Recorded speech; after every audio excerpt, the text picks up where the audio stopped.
વાગરા તાલુકાના વિલાયત ગામમાંથી પસાર થતી ભૂખી ખાડીમાં ઔદ્યોગિક કંપની દ્વારા કેમિકલ યુક્ત પાણી છોડાતા અસંખ્ય માછલીઓના મૃત્યુ. વાગરા તાલુકાના વિલાયત ગામમાંથી પસાર થતી ભૂખી ખાડીમાં ઔદ્યોગિક એકમ દ્વારા કેમિકલ વેસ્ટ પાણી છોડાતા અસંખ્ય માછલીઓના મૃત્યુ થતાં ખેડૂત તેમજ સ્થાનિક નાગરિકોમાં ફફડાટ ફેલાઈ જવા પામ્યો છે. બનાવને પગલે જીપીસીબી સહિત પંચાયતના સત્તાવાળા સ્થળ પર દોડી આવી જરૂરી કાર્યવાહી આરંભી હતી. વાગરામાં આવેલ વિલાયત જીઆઈડીસીમાં મોટા કેમિકલ ઉદ્યોગ કાર્યરત છે. અવારનવાર નાની મોટી દુર્ઘટનાઓના સમાચાર ઉદ્યોગમાંથી પ્રાપ્ત થતા રહે છે. આજરોજ આદિત્ય બિરલા ગ્રાસિમ કંપનીના પાછળ અને વિલાયત ગામમાંથી વહેતી ભૂખી ખાડીમાં રહસ્યમય રીતે મૃત માછલીઓ મળી આવતા ચકચાર મચી જવા પામી હતી. માછલીઓના મૃત્યુ કેમિકલ યુક્ત પ્રવાહી છોડવાથી થયું હોવાની બૂમો ઉઠતા આદિત્ય બિરલા ગ્રાસિમ સહિતની વિલાયત જીઆઈડીસીમાં કાર્યરત કંપનીઓ સામે શંકાના વાદળો ઘેરાયા છે. ખાસ એક જાણીતી કંપની સૌથી સમીપ હોવાથી વરસાદી પાણીની આડમાં કેમિકલ છોડાયું હોવાથી જળચર પ્રાણીઓ મૃત્યુ પામ્યા હોવાની આશંકા સેવાઈ રહી છે. આ ઘટનાને લઈ વિલાયત ગ્રામ પંચાયતના સરપંચ અને તલાટી સહિત ગામ આગેવાનો ઘટના સ્થળે પહોંચી ગયા હતા. સૌપ્રથમ ગ્રામ પંચાયતના લેટર પેડ પર વાગરા મામલતદારને સંબોધી આ અંગે ફરિયાદ કરવામાં આવી હતી. તો બીજી તરફ જાગૃત નાગરિકો દ્વારા જિલ્લા પ્રદૂષણ નિયંત્રણ બોર્ડને જાણ કરવામાં આવતા જીપીસીબીના કર્મચારીઓ પણ સ્થળ પર દોડી આવ્યા અને ખાડીમાંથી પાણીના નમૂના લઈ તપાસ અર્થે મોકલવામાં આવ્યા હતા. જોકે જળચર પ્રાણીઓના મોત કયા કારણોસર થયા અને કઈ કંપની દ્વારા શંકાસ્પદ પ્રવાહી છોડવામાં આવ્યું તે રિપોર્ટ આવ્યા બાદ જ સ્પષ્ટ થશે. તો બીજી તરફ પર્યાવરણને ભારે નુકસાન થતું હોવાની સ્થાનિકો દ્વારા જણાવવામાં આવ્યું હતું.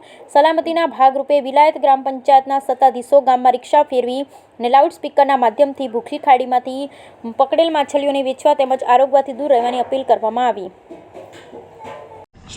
નમસ્કાર, પટેલ ઇમ્તિયાઝ, સર્વ સમાજ સેના ભરૂચ જિલ્લા જનરલ સેક્રેટરી અને સોશિયલ એક્ટિવિસ્ટ. આજે આપણે ઉપસ્થિત છીએ ભરૂચ જિલ્લાની અંદર આવેલ વિલાયત જીઆઈડીસીના અંદર ભૂખી ખાડી જે છે, જેને ભૂખી ખાડી તરીકે ઓળખવામાં આવે છે, ત્યાં નજદીકી જે પણ સરપંચ પંચાયત છે અને નજદીકી જાગૃત વ્યક્તિઓ દ્વારા અમને માહિતી આપવામાં આવી હતી કે અહીંયા આ વિસ્તારના અંદર કેટલાક અસંખ્ય માછલાઓ રાત્રિ દરમિયાન મૃત્યુ પામ્યા છે અને સવારે અહીંયા નજરે પડી રહ્યા છે.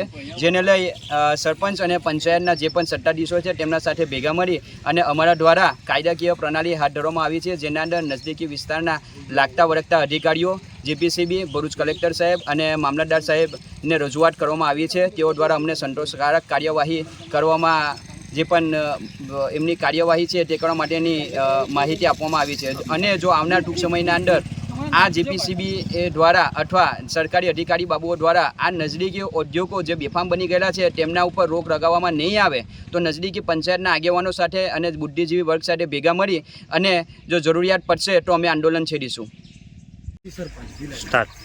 આજે સાહેબ હું વિલાયત ગામના માજી સરપંચ બોલું છું. હસન અલી સૈયદ મારું નામ છે. અમારા ગામમાં આવેલી ભૂખી નદીમાં કેમિકલયુક્ત પાણી આવેલું છે. હવે કોણ કંપની નાખે ખબર નથી અમને, પણ અહીંયા પર જે માછીમાર લોકો છે એ લોકોએ મને ફોન કરી કીધું કે ભાઈ સરપંચ આવું આવું થયેલું છે ને ભૂખી કાંઠામાં ઊભા છે, બરાબર. તો સાહેબ જીપીસીબીમાં વાગરા મામલતદારમાં ને સૌને જાણ કરેલી છે કે સાહેબ આ ઉદ્યોગ ખોટું થયું છે. અહીંયાના ખેડૂત લોકો બી આ પાણીનો યુઝ કરે છે ને ખેતીમાં બી નુકસાન થાય છે.